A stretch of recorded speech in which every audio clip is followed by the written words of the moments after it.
Grabe namang maglaan ng effort ng pagmamahal ang SB19 fans or ang 18 Japan dahil nagkaroon sila ng fundraising. At para saan nga ba ang fundraising na ito? Detalyado hanggang 5 ang nasabi nga pong naipon na fundraising ng 18 Japan. Narito nga po ang transparency report. Simula wakas Tokyo, Japan. Total donations received 133,907.39 yen. Total costs incurred 136,218. Fund projects 58,522 yen. Gifts for SP19 36,749 yen. Promotions 40,947. Remaining balance covered using existing 18 funds. Thank you for your incredible support, 18. So, hindi pa nga dyan nagtatapos ang nasabing transparency report. Ayan po, naka-breakdown. At mula sa 18 Japan, Transparency Report SB19 So Tokyo, thank you for trusting and supporting 18 Japan during SB19 So Tokyo. Below is the full breakdown of the funds entrusted to us. The remaining balance was covered using existing 18 Japan funds. In addition to financial contributions, we also received non-financial support and services from generous individuals.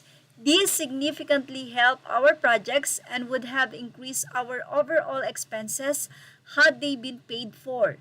We are deeply grateful for the support and sincerely appreciate everyone who could contributed in ways beyond monetary donations.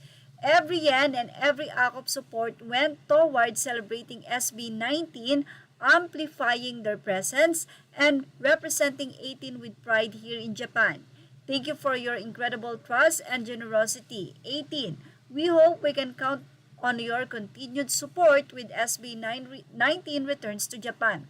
So, ibig sabihin, nung nagkaroon nga po ng concert ang SB19, ito po ay part ng So or Simula at Wakas concert, ay nagkaroon po ng sariling budget ang 18 Japan kung saan ito po ay ginastos nga nila sa ibang project at yung promotions para sa Simula at Wakas concert, and then may mga gifts po sila sa Mahalima and for sure mga dinner, invite dito, invite doon. So ang 18 Japan po ang gumastos noon at iyan po ay sama-sama silang nag-donate na mga 18. So, yun pong natitirang funds are for future projects. Kung mababalik doon ang Mahalima, of course, may another na for sure fundraising para nga po ma-accommodate nila at hindi na nga po gumastos pa ang SB19. So, talaga namang napaka-bless ng SB19 sa kanilang mga funds.